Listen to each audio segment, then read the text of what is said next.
Yan mga lods, babalatan na natin itong halimaw na to.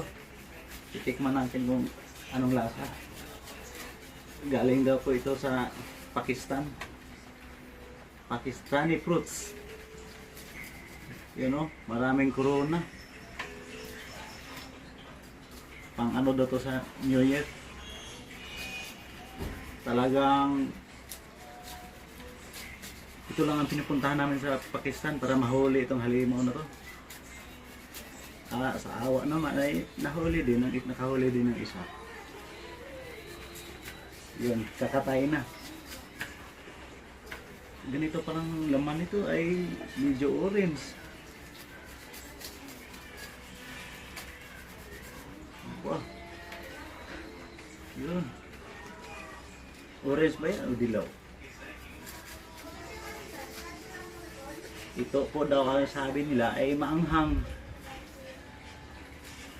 Pag makain mo yung mata-mata.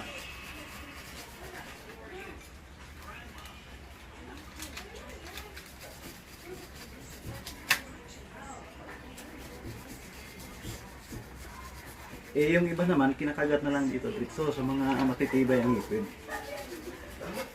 Tayo naman pa, hindi tayo pinagpala ng matibay ng ngipin.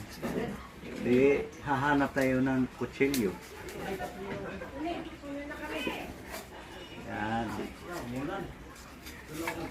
Yan.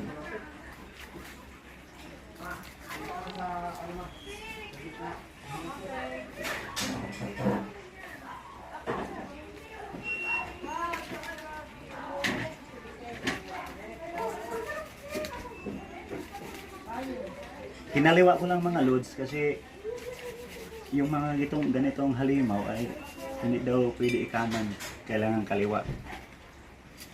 Kasi pag ikakanan mo mawawala yung visa.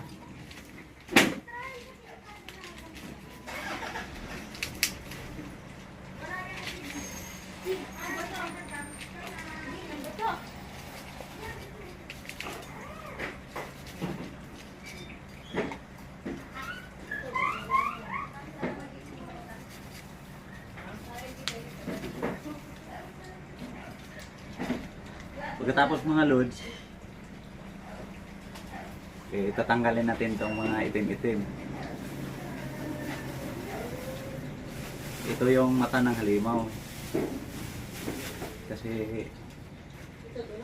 pag makain to ay